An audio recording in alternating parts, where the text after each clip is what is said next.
Neuro అందులో neuro surgeries ఉన్నది. దానికి సంబంధించిన బ్రెయిన్ సర్జరీస్. ఎందుకండి అంత కాంప్లికేషన్ ఉంటదా? ఎందుకంటే బ్రెయిన్ సర్జరీ అనగానే మీరు డాక్టర్లుగా ఏం ఆలోచిస్తారో తెలీదు కానీ, మామూలుగా ఉండి అటు రోగులు కావచ్చు, రోగుల బంధువులు కావచ్చు, బ్రెయిన్ సర్జరీ అనేది ఒక భయం. అంటే అంత కాంప్లికేషన్స్ ఉంటాయండి అందులో? Brain is only like total volume of brain is only 1500 grams అండి. And every part of the brain has a function. So surgery టైంలో ఈచ్ పార్ట్కే కేర్ఫుల్లీ ప్రిజర్వ్ చేసి ఓన్లీ అబ్నార్మల్ పార్ట్కే సర్జరీ చేసి తీయాలి. సో నార్మల్ పార్ట్కి ఏం తేడా ఉంటే దెన్ ఇమీడియట్లీ ఆఫ్టర్ సర్జరీ కనిపిస్తుంది. అది అది వీక్నెస్ రావచ్చు, అది ఏం complications. But other parts of the body lo there are lot of the margin of error is higher. So ఆ కోసం in brain lo it is not possible. It is a small organ and every part of brain is important for our day to day activity. So ఆ కోసం complications are higher if not done properly.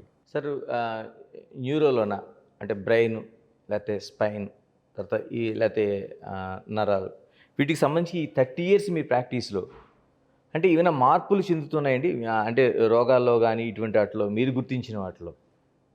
ఎందుకంటే 3 దశాబ్దాలు అయిపోయింది మీరు practice మొదలుపెట్టి.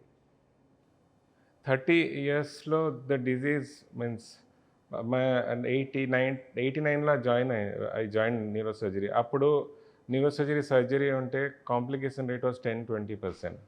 But ఇప్పుడు ఇది significantly reduce అయింది. It's like 2-5% in complication rate. Because the number of neurosurgeons available now is more. So then they can take care of the patients, give more time to the patient. Plus technology కూడా చాలా మారిపోయింది. అప్పుడు every ప్లేస్లో microscopes లేదు, lasers లేదు. And so microscope surgery ద్వారా complication significantly తగ్గింది. Then tumours remove కోసం అల్ట్రాసౌండ్ లైక్ అల్ట్రాసోనిక్ ఆస్పిరేటర్ అది without damaging normal brain only ట్యూమర్కే తీస్తారు. That also came later only after in this 30 years.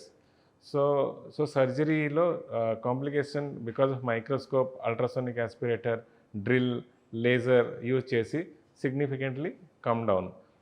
Plus neurosurgery తర్వాత ICU care is important.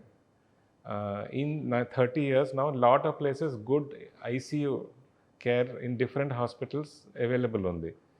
So because ICU care is better, so the risk of surgery complications significantly has reduced.